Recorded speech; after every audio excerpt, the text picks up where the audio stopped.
नमस्कार दोस्तों।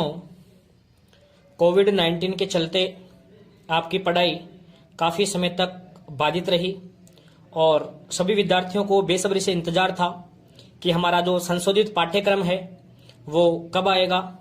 तो अंततः माध्यमिक शिक्षा बोर्ड राजस्थान ने आखिरकार खुशखबरी हमें दे दी है। आपका सिलेबस जारी कर दिया गया है और आपके सिलेबस से आपको रूबरू करवाने के लिए मैं गोविंद मारवाल आपके अपने YouTube channel physics bye Govind Marwal पर हार्दिक स्वागत करता हूं। तो दोस्तों, मैं चर्चा करूंगा फिजिक्स के पाठ्यक्रम को लेकर कि बोर्ड परीक्षा 2021 में जो भौतिक विज्ञान विषय है फिजिक्स सब्जेक्ट का क्या क्या पाठ्यक्रम हटाया गया है और क्या क्या पाठ्यक्रम आपके सब्जेक्ट में रखा गया है। तो दोस्तों, बिना देरी किए स्टार्ट करते हैं। तो सबसे पहले हम बात करें तो आपकी बुक में फिजिक्स में 17 चैप्टर है टोटल। आपकी बुक में टोटल 17 चैप्टर है। इसमें से आपकी बुक का जो पहला चैप्टर है वो आपको कंप्लीट पढ़ना है। आपकी बुक का फर्स्ट चैप्टर आपको कंप्लीट तैयार करना है। फर्स्ट चैप्टर में से कोई सिलेबस कोई टॉपिक लैप्स नहीं किया गया है। पहला चैप्टर आपको कंप्लीटली पढ़ना है। फिर अगर हम बात करें चैप्टर नंबर 2 की, गाउस का नियम और इसके अनुप्रयोग, तो जो सेकंड चैप्टर है दोस्तों, सेकंड चैप्टर में से आपका केवल एक टॉपिक हटाया गया है। ये वाला जो टॉपिक है, एक समान आवेशित गोलीय कोश के कारण विद्युत क्षेत्र की तीव्रता का जो टॉपिक है, ये एक टॉपिक हटाया गया है। बाकी दूसरा चैप्टर आपको कंप्लीट तैयार करना है। आगे अगर हम चर्चा करें चैप्टर नंबर 3 को लेकर, जो थर्ड जो चैप्टर है उसमें से विभव और विभवांतर की परिभाषा और साथ ही साथ ये एक डेरिवेशन है समान आवेशित गोलीय कोश, या आपको मिलेगा बेटा किताब में लिखा हुआ चालक गोला। समान आवेशित गोलीय कोश या चालक गोले के कारण विभव का जो व्यंजक है ये आपको नहीं पढ़ना है। ये आपके सिलेबस में से हटा दिया गया है। तो इसमें से तो केवल एक टॉपिक हटाया, इसमें से 2 टॉपिक हटा दिए छोटे छोटे, विभव विभवांतर की परिभाषा और दूसरा ये जो टॉपिक था आवेशित गोलीय कोश या चालक गोले के कारण विभव। ये 2 टॉपिक आपके हटा दिए गए हैं। आगे हम चर्चा करें चैप्टर नंबर 4 में, तो चैप्टर नंबर 4 में आपको समांतर प्लेट संधारित्र की धारिता जब भिन्न भिन्न मोटाई के भिन्न भिन्न परावैद्युत पदार्थ भरे हो, बेटा एक सिंगल डेरिवेशन है। ये केवल एक ही डेरिवेशन हटाई गई है आपके चौथे चैप्टर में से, कि जब समांतर प्लेट संधारित्र की प्लेटों के मध्य भिन्न भिन्न मोटाई और भिन्न भिन्न परावैद्युत पदार्थ की पट्टिकाएं रखी हो। केवल एक टॉपिक हटाया है, बाकी आपको चौथा चैप्टर कंप्लीट तैयार करना है। इसके बाद अगर हम बात करें विद्युत धारा वाले चैप्टर में, तो देखिए इसमें से ओम का नियम हटा दिया गया है, प्रतिरोध आपका हटा दिया गया है, प्रतिरोधकता और प्रतिरोध पर ताप का प्रभाव हटा दिया गया है, कार्बन प्रतिरोध हटा दिया गया है, वर्ण कोड हटा दिया गया है, प्रतिरोधों का श्रेणी क्रम समांतर क्रम हटा दिया गया है और विद्युत शक्ति हटा दी गई है। पांचवा जो चैप्टर है विद्युत धारा, इसमें काफी टॉपिक हटा दिए गए हैं। तो कौन कौन से टॉपिक रखे गए हैं 5वें चैप्टर में वो देखिए आप। तो 5वें चैप्टर में आपको टॉपिक तैयार करने हैं दोस्तों। ये धात्विक चालकों में आवेश का प्रवाह है, ये आपको पढ़ना है। अपवन वेग गतिशीलता और अपवन वेग का धारा से संबंध, ओम के नियम की उत्पत्ति, विद्युत प्रतिरोध, ओम अनोमीय युक्तियां, प्रतिरोध की परिभाषा, शेल का आंतरिक प्रतिरोध, विद्युत वाहक बल, टर्मिनल वोल्टा और सेलों का संयोजन, ये टॉपिक आपको डिस्कस करने हैं विद्युत धारा वाले चैप्टर में। इसके बाद अगर हम बात करें चैप्टर नंबर 6 की, विद्युत परिपथ इलेक्ट्रिक सर्किट, तो इसमें आपको विभवमापी के अनुप्रयोग, आपकी बुक में बेटा 3 अनुप्रयोग दे रखे हैं। इसमें से केवल एक अनुप्रयोग हटाया गया है, अल्प प्रतिरोध का मापन। विभवमापी के आपकी बुक में 3 अनुप्रयोग है, 3 में से एक हटा दिया गया है। कुल मिला के आपको 2 पढ़ने हैं, 2 अनुप्रयोग आपको पढ़ने हैं विभवमापी के। बाकी पूरा चैप्टर एज इट इज है। केवल एक ही टॉपिक हटाया गया है चैप्टर नंबर 6 में से, विभवमापी द्वारा अल्प प्रतिरोध का मापन, एक टॉपिक हटाया है। बाकी छठा चैप्टर आपको कंप्लीट तैयार करना है। इसके बाद में अगर हम बात करें विद्युत धारा का चुंबकीय प्रभाव, तो इसमें आपकी 2 चीज हटाई गई है। एक तो चुंबकीय क्षेत्र की दिशा, जिसमें आप 4 नियम पढ़ते हैं दिशा ज्ञात करने के। शनो नियम है, इसके अलावा अपने दाएं हाथ के अंगूठे का नियम है। ठीक है, आपको चुंबकीय क्षेत्र की दिशा के जो 4 नियम है वो 4 नियम नहीं पढ़ने, और साइक्लोट्रॉन का जो टॉपिक है वो आपको नहीं पढ़ना है। इसके अलावा आपको 7वां चैप्टर कंप्लीट तैयार करना है। चैप्टर नंबर 8 की अगर हम चर्चा करें जिसका नाम है चुंबकत्व एवं चुंबकीय पदार्थों के गुण। तो इसमें आपको प्राकृतिक चुंबक नहीं पढ़ना, कृत्रिम चुंबक नहीं पढ़ना, चुंबकीय क्षेत्र रेखाएं नहीं पढ़नी, चुंबकीय द्विध्रुव नहीं पढ़ना, आघूर्ण भी नहीं पढ़ना, तीव्रता भी नहीं पढ़नी, दंड चुंबक पर आघूर्ण भी नहीं पढ़ना, चुंबकीय पदार्थों का जो व्यवहार है ये भी आपको, वर्गीकरण है ये भी आपको नहीं पढ़ना है, ठीक है। और इनका अंतर जो है, चुंबकीय पदार्थ 3 प्रकार के होते हैं दोस्तों, लोहे चुंबकीय, अनुचुंबकीय और प्रतिचुंबकीय। इन तीनों का आपको तुलनात्मक भी नहीं पढ़ना है। तो फिर बात आती है कि सर हम चैप्टर नंबर 8 में से क्या तैयार करेंगे, चैप्टर नंबर 8 में आपको क्या पढ़ना है। तो देखिए, आपको तैयार करना है दोस्तों उदासीन बिंदु, भूचुंबकत्व, भूचुंबकत्व के अवयव, चुंबकत्व, गाउस का नियम, चुंबकीय क्षेत्र के प्रति व्यवहार, चुंबकीय तीव्रता, चुंबकीय क्षेत्र, चुंबकीय प्रवृत्ति, चुंबकीय पारगम्यता और लास्ट में शैथिल्य वक्र और क्यूरी ताप। ये टॉपिक आपको डिस्कस करने हैं, ये टॉपिक आपको पढ़ने हैं चैप्टर नंबर 8 में से। आगे हम बात करें chapter number 9।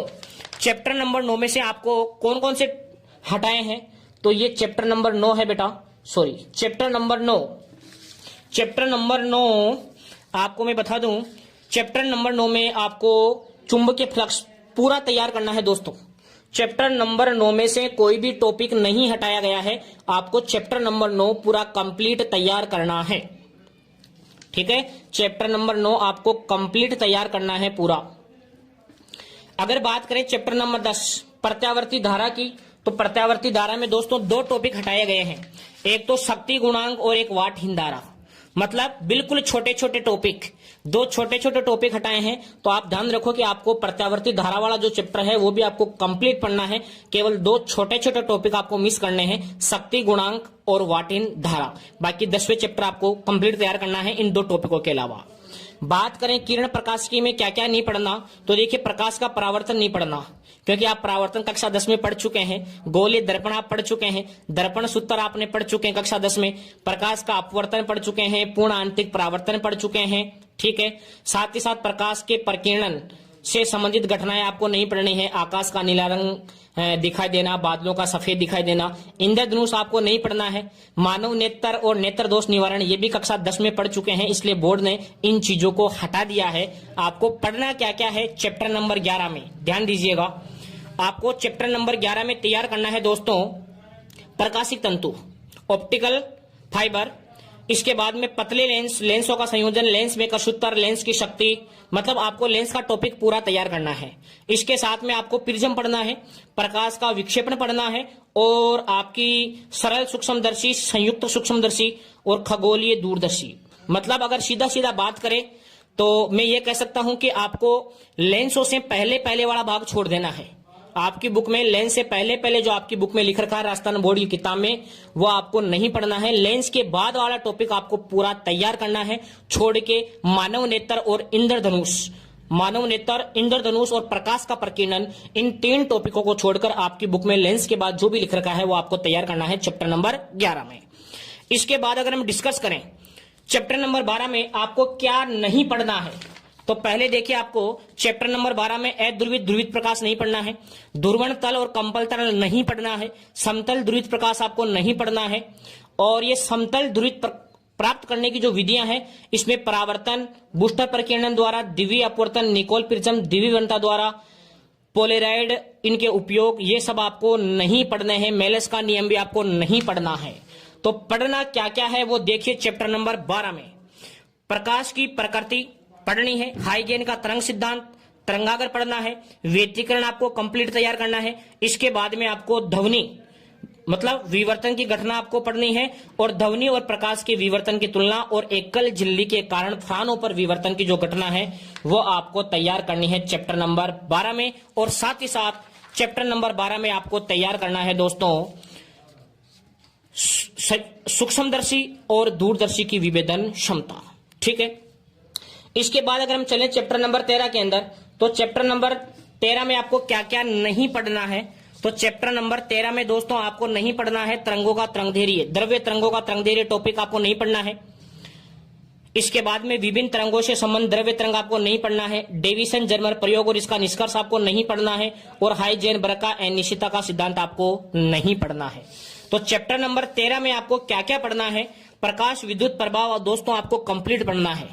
Einstein with photo electric effect, क्योंकि आपको पता है तो फोटो प्रकाश विद्युत प्रभाव के लिए आइंस्टीन का एक बहुत बड़ा योगदान है, जिसके लिए उन्हें नोबेल पुरस्कार से सम्मानित किया गया था।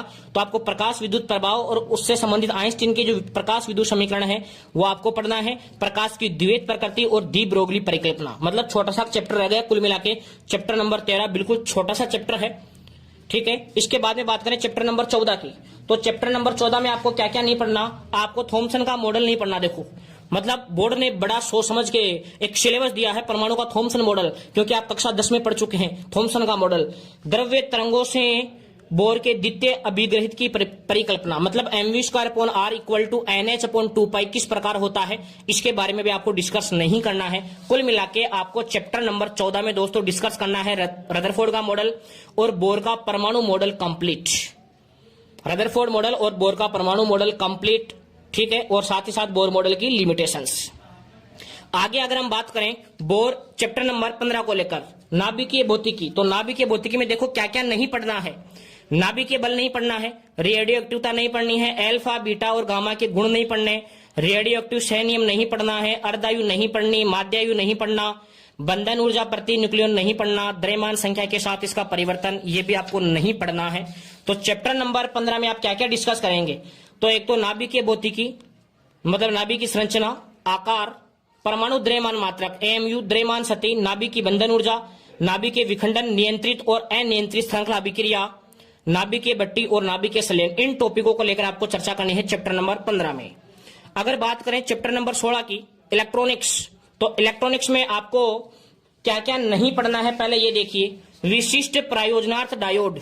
इसमें दोस्तों आपकी बुक में 3 डायोड है, एक फोटो डायोड है, एक LED है और एक जेनर डायोड है। ये तीनों डायोड आपको नहीं पढ़ने हैं, बाकी चैप्टर नंबर 16 आपको पूरा तैयार करना है। 3 डायोड है, फोटो डायोड, LED और जेनर डायोड, ये 3 डायोड नहीं पढ़ने हैं, बाकी चैप्टर नंबर 16 आपको पूरा तैयार करना है। बात करें चैप्टर नंबर 17 की, तो आपको इसमें विस्थापन धारा नहीं पढ़नी, नैनो तकनीकी नहीं पढ़नी आपको, ठीक है।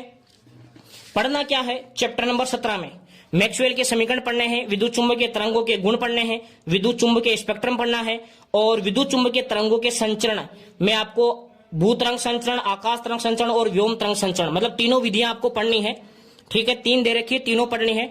संचार तंत्र के अवयव ये आपको पढ़ने हैं, और साथ में इसकी आवश्यकता क्या है, और मॉड्यूलन के प्रकार और तरंगों का उत्पादन और इनका डिटेक्शन संसूचन आपको पढ़ना है। तो दोस्तों इस प्रकार हमने डिस्कस किया फिजिक्स के सिलेबस को लेकर कि भौतिक विज्ञान में आपको क्या सिलेबस हटाया गया है और क्या सिलेबस रखा गया है। मैं इस वीडियो के अंत में जो सिलेबस हटाया गया है उसका भी मैं आपको PDF डाल दूंगा, वीडियो की लिंक में क्या क्या सिलेबस रखा है वो भी मैं डाल दूंगा।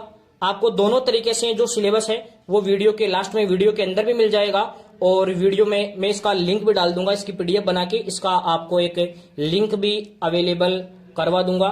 तो दोस्तों हमने डिस्कस किया फिजिक्स के एक संशोधित सिलेबस को लेकर, उम्मीद है कि आपको क्लियर हुआ हो।